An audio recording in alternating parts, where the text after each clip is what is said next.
Company के कचरा भंडारण में आग लग गई है। घास में लगी आग से कचरा भंडारण में आग लगी है। पैकिंग मटेरियल समेत हजारों की संपत्ति इस आगलगी में जलकर राख हो गई है। एनटीपीसी में काम कर रही है कंस्ट्रक्शन कंपनी। आग लगने के बाद प्लांट परिसर में अफरा तफरी भी मच गई। टंडवा एनटीपीसी प्रोजेक्ट एरिया की ये घटना है।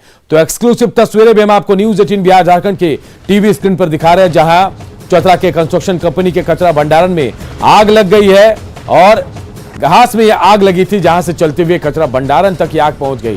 पैकिंग मटेरियल समेत हजारों की संपत्ति इस अगलगी में जलकर राख हो गई है।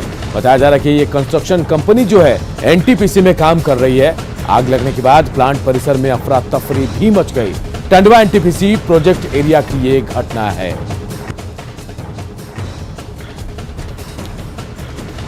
तो तस्वीरें भी हम आपको दिखा रहे हैं। देखिए, चतरा के एक कंस्ट्रक्शन कंपनी के प्लांट परिसर में आग लगी है और बताया जा रहा है कि कचरा भंडारण वाले इलाके में आग लगी और घास में आग लगी थी, जिसके बाद कचरा भंडारण तक ये आग पहुंची है। पाकुड़ से भी एक बड़ी खबर इस वक्त आ रही है। पाकुड़ में विस्फोटकों का जखीरा बरामद हुआ है। 775 पीस जिलेटिन जब्त किया गया है। मालपाड़ी ओपी थाना क्षेत्र में कार्रवाई की गई है। सिंगडा वनपाड़ा से राजबांध के रास्ते पर पकड़ा गया ये विस्फोटकों का जखीरा। एसपी मनीलाल मंडल ने इसकी जानकारी दी है। बताया जा रहा है कि बाइक से इस जखीरे को लेकर जाया जा रहा था, लेकिन जब पुलिस को आरोपी ने देखा तो इसे छोड़कर वो वहां से फरार हो गया। तो देखिए, पाकुड़ से बड़ी खबर, जहां विस्फोटक का जखीरा बरामद किया गया है। पाकुड़ से बड़ी खबर हम आपको बता रहे हैं। हालांकि बाइक से इसे लाया जा रहा था और आरोपी जो है पुलिस को देखकर इसे वहीं छोड़कर फरार हो गया। ये बड़ी खबर। तस्वीरें भी हम आपको दिखा रहे हैं। 775 पीस से जिलेटिन को जब्त किया गया है। मालपहाड़ी ओपी थाना क्षेत्र की घटना हम आपको बता रहे हैं। ये बृहद मात्रा में लगभग 775 piece high explosive gel neo gel बरामद हुआ है, जो सिंगड्डा की ओर से राजबांध की तरफ लाया जा रहा था। संभवतः इसका इस्तेमाल पत्थर क्वेरिंग में लोग करता, लेकिन ये इलीगल है। हो सकता है बंगाल में चुनाव होने की संभावना है निकट भविष्य में, उसमें इसका इस्तेमाल कहीं गलत नियत से तो नहीं किया जा सकता था, और कहीं भी इसका इस्तेमाल उग्रवादी को भी दे सकता था। बोकारो के बेरमो थाना क्षेत्र में बोरे में बंद शव मिलने से सनसनी फैल गई। करगली गेस्ट हाउस में बेरमो जाने वाले रास्ते में रेलवे फाटक के पास यह शव मिला। घटना की सूचना मिलते ही पुलिस मौके पर पहुंची और मामले की छानबीन में जुट गई। मृतक के सिर पर चोट के निशान है और आशंका जताई जा रही है कि कहीं और हत्या कर उसके शव को यहां फेंक दिया गया। अब तक मृतक की शिनाख्त नहीं हो पाई है। पुलिस ने शव को पोस्टमार्टम के लिए तेनुघाट अस्पताल भेज दिया। आपको बता दें कि बुधवार को भी चास थाना क्षेत्र में एक महिला का शव गड्ढे में मिला था। उसकी भी पहचान अब तक नहीं हो पाई है। वहीं 2 दिन में 2 शव मिलने से पुलिस की परेशानी बढ़ती नजर आ रही है। एक बोरा में बंद करके एक शव पाया गया। घटनास्थल में पुलिस पहुंची, वहां पर देखा गया तो उसके सर में गहरा जख्म था। इसकी जांच की जा रही है। शव को पोस्टमार्टम में भेजा जाएगा और इसकी पहचान की प्रयास पुलिस के द्वारा की जाएगी। और अब बात जमशेदपुर की, जहां संपत्ति विवाद में 2 पक्षों में जमकर मारपीट हुई है। जमशेदपुर में गुलमुरी थाना क्षेत्र के स्लैग रोड नेहरू कॉलोनी की एक घटना है, जहां संपत्ति विवाद को लेकर भाई और बहनों में जमकर मारपीट हुई। भाई ने अपनी 4 बहनों पर संपत्ति हड़पने का आरोप लगाते हुए सीताराम डेरा के युवकों के साथ मिलकर मारपीट की घटना को अंजाम दिया। वहीं बहनों का आरोप है कि पिता की ओर से मिले घर को हथियाने की कोशिश में ही उसके भाई ने मारपीट की। इस मारपीट की घटना के बाद दोनों ने एक दूसरे पर गुलमुरी थाने में लिखित शिकायत की है। वहीं पुलिस पूरे मामले की छानबीन कर रही है। इधर रामगढ़ में कांग्रेसी कार्यकर्ताओं के बीच झड़प के बाद झारखंड में सियासत शुरू हो गई है।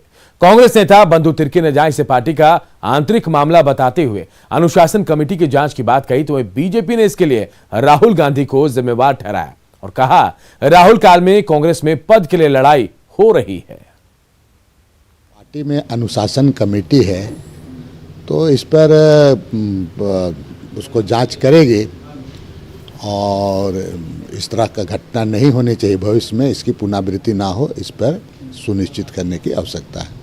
और एक राहुल गांधी के समय में कांग्रेस की यह स्थिति हो गई है कि पद के लिए आपस में नेता भिड़ रहे हैं, जो कि बहुत ही चिंताजनक और दुर्भाग्यपूर्ण है।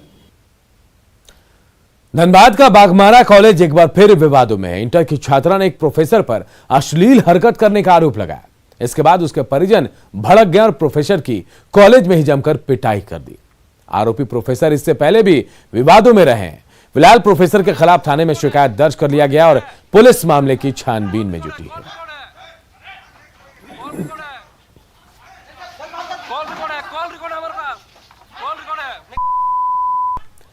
इधर चतरा पहुंचे बीजेपी के प्रदेश अध्यक्ष दीपक प्रकाश ने प्रदेश सरकार पर तीखा हमला बोला है।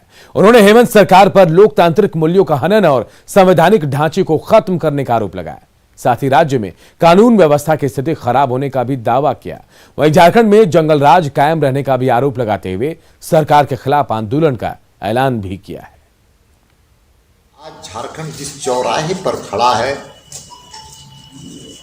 वह हम कह सकते हैं कि भय के वातावरण में पूरा प्रदेश आज 3.25 करोड़ जनता भयभीत है। आज फिर से 2000 पहले की घटनाएं की पुनरावृत्ति हो रही है और कानून व्यवस्था नाम की कोई चीज इस प्रदेश में नहीं है। जंगल राज की जो हम लोग बात कहते थे वो फिर से जमीनी सतह पर वो जंगल राज फिर से दिख रहा है और चतरा फिर से अशांत सा दिख रहा है। आजादी के 73 सालों के बाद आखिरकार गोड्डा वासियों का सपना आज पूरा हो गया। गोड्डा के रामनगर रेलवे स्टेशन तक आज मालगाड़ी पहुंची, जिसको देखने के लिए सैकड़ों लोग मौजूद थे। इस ऐतिहासिक पल का गवाह हर कोई बनना चाह रहा था। कोई ट्रेन के साथ सेल्फी ले रहा था तो कोई खुशी के मारे ट्रेन के साथ दौड़ लगा रहा था। मौके से ज्यादा जानकारी दे रहे हमारे सहयोगी अजीत। 73 वर्षों के बाद आखिरकार गोड्डा वासियों का वो सपना पूरा हुआ जिसका लोगों ने 73 वर्षों तक इंतजार किया था। अभी हम गोड्डा रामनगर स्थित रेलवे स्टेशन पर हैं, जहां आप देख सकते हैं हमारे पीछे जो है मालगाड़ी अभी पहुंची है। लगभग 2:30 बजे का वक्त है और गोड्डा रेलवे स्टेशन पर मालगाड़ी पटरियों को लेकर गोड्डा रेलवे स्टेशन पहुंची है और यहाँ इस ऐतिहासिक पल को देखने के लिए कई सारे लोग गोड्डा से लगभग 3 किलोमीटर दूरी सफ़र तय कर और आसपास के ग्रामीण भी यहाँ पहुँचे हुए हैं, जो इस ऐतिहासिक पल को अपने मोबाइल में कैद कर रहे हैं तो कोई सेल्फी ले रहे हैं और बहुतों ने तो इसके ऊपर चढ़ के सवारी भी कर ली। तो ये हमारे लिए, हमारे गोड्डा वासियों के लिए एक ऐतिहासिक पल जरूर रहा जिसका हम सब गवाह भी बने। अजीत कुमार, न्यूज़ 18, गोड्डा। राज्य सरकार ने जेपीएससी को एक साथ 4 सिविल सेवा परीक्षा नई नियमावली के साथ लेने की मंजूरी दे दी। कार्मिक और प्रशासनिक विभाग ने आयोग को 7वीं, 8वीं, 9वीं और 10वीं की परीक्षा एक साथ लेने के लिए विज्ञापन जारी करने की मंजूरी दी। साथ ही कार्मिक विभाग ने अब तक 249 रिक्त पद भी उपलब्ध करा दिए। हालांकि इसमें रिक्तियों की संख्या घट या बढ़ भी सकती है, क्योंकि अभी कुछ और विभाग की ओर से रिक्तियां भेजी जानी है। बाकी रिक्तियां मिलते ही इस महीने के अंत तक विज्ञापन जारी किए जाने की संभावना है। जिस महीने में विज्ञापन जारी होगा उसके अगले महीने की 1 तारीख को उम्र सीमा का कट ऑफ डेट होगा। इसके साथ ही इस परीक्षा में शामिल होने के लिए उम्मीदवारों के लिए कोई संख्या निर्धारित नहीं होगी, यानी परीक्षा में शामिल होने के लिए कोई लिमिटेशन नहीं है।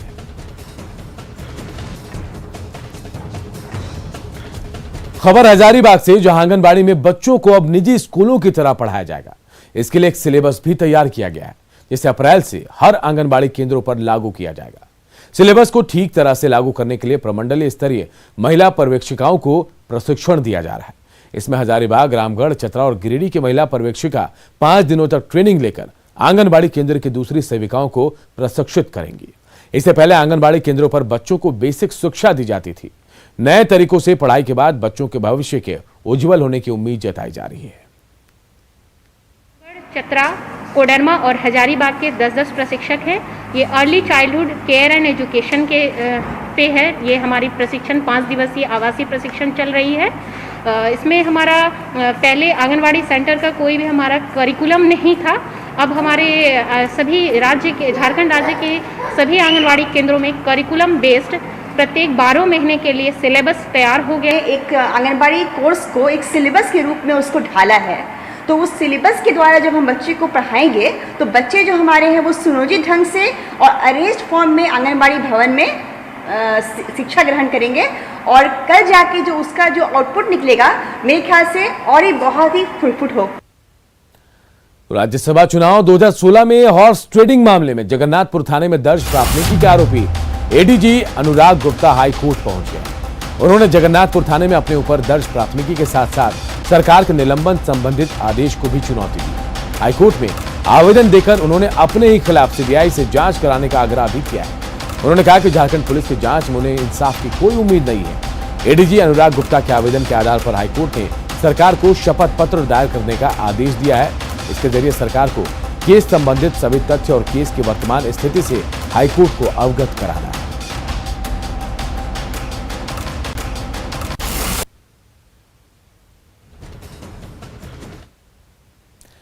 खबर जमशेदपुर से, जहां आदित्यपुर के पेप्सिको बॉटलिंग प्लांट के अंदर हादसे में कर्मचारी की मौत हो गई। प्रत्यक्षदर्शियों के मुताबिक मृतक कंपनी में चालक का काम करता था, जो एक हादसे में घायल हो गया था, लेकिन प्रबंधन की लापरवाही की वजह से मजदूर की मौत हो गई। चालक की मौत के बाद नाराज लोगों ने कंपनी के एचआर को बंधक बनाकर मुआवजे की मांग की। बाद में मौके पर पहुंची पुलिस ने लोगों को शांत कराया। एक कंपनी परिसर में हमारे यहाँ एक ड्राइवर तारकेश्वर सिंह जिनका नाम है, उनका एक दुर्घटना में उनकी मृत्यु। गाड़ी में माल लोड हो रहा था और वो चढ़े अचानक, तो पीछे की गाड़ी जो खड़ी थी उसमें वो दब के उनका शायद उन्हें चोट लगी। और यहाँ पर उनका जब गाड़ी साइड वाला के गाड़ी उनको चाप दिया तो ये लोग मृत्यु हालत में लाकर लबारिश में फेंक दिए फर्स्ट फेड के नाम पे, और हाँ वहीं पे मर गए थे। और ये लोग वरुण बेवरेज के नाम से लोग को भर्ती करना चाहिए कि कंपनी के स्टाफ में, कंपनी में एक्सीडेंट हुआ है, ये लोग वरुण बेवरेज के नाम से नहीं बल्कि लबारिश के नाम से ये लोग भर्ती यहाँ पे कराया। और हम लोग लिखित के रूप में कुछ मांग रहे हैं तो ये लोग कोई लिखित के रूप में देने के लिए तैयार नहीं है ये लोग।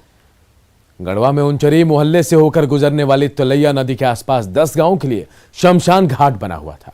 इस जमीन को भूमाफिया ने अंचल कर्मियों की मिलीभगत से बंदोबस्ती कर बेच दिया। शवों के दाह संस्कार में परेशानी होने पर लोगों ने अंचलाधिकारी और वरीय अधिकारियों को आवेदन देकर सरकारी जमीन को मुक्त कराने की मांग की। इसके बाद जांच में से सही पाए जाने पर बंदोबस्ती रद्द करने की सिफारिश की गई है।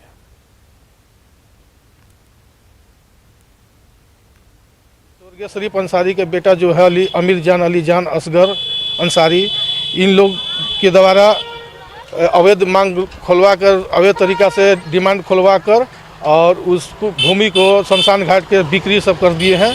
वहाँ पर 2 व्यक्ति द्वारा घर भी बनाया गया है। तो हम लोग यहाँ के जनता सारे जितने थे, हम लोग अंचलाधिकारी सीओ साहब के पास हम लोग आवेदन बना के 200 जनता जाके साथ में आवेदन दिए।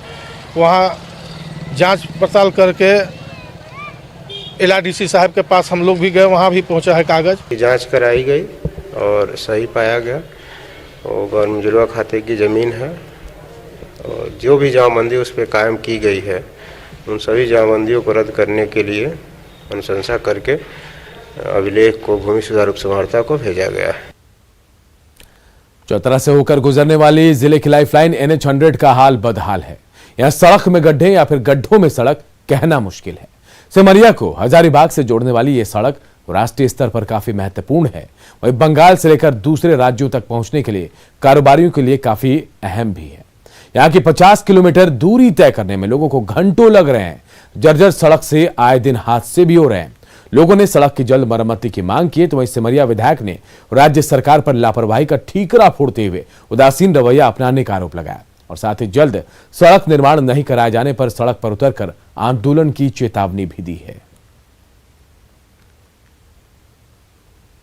से हजारीबाग जाने वाली NH 100 जो रास्ता है वो इतना गड्ढा हो गया है, इतना जर्जर हो गया है कि आने जाने में इतना परेशानी हो रही है। डेली एक न एक दुर्घटना हो रही है, किन्हीं का जाने जा रही है, किन्हीं का पैर टूट रहा है, मैंने जाने में बहुत समस्या हो रही है।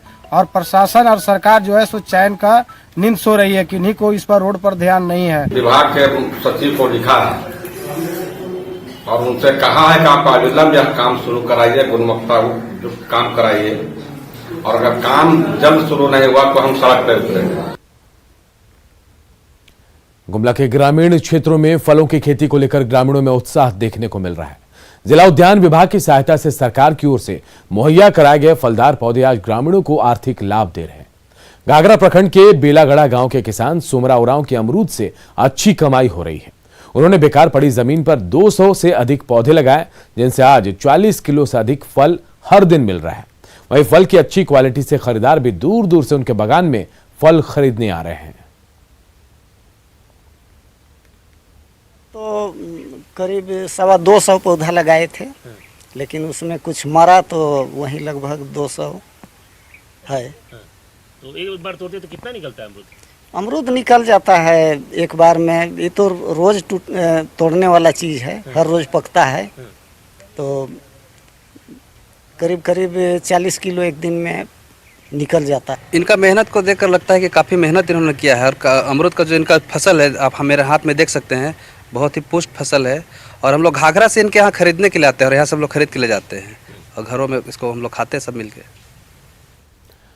हिमालय के हिमनदों से लेकर मेघालय में दुनिया के सबसे नम जंगलों तक, असम में ब्रह्मपुत्र की ऊंची धाराओं से लेकर राजस्थान और तमिलनाडु के सिकुड़ते भूजल तक, लद्दाख के बर्फीले रेगिस्तान से लेकर दमन के दलदल तक, भारत में जल की वास्तविकता और जल का संकट भी उतना ही विविध है जितना कि ये देश विविध है।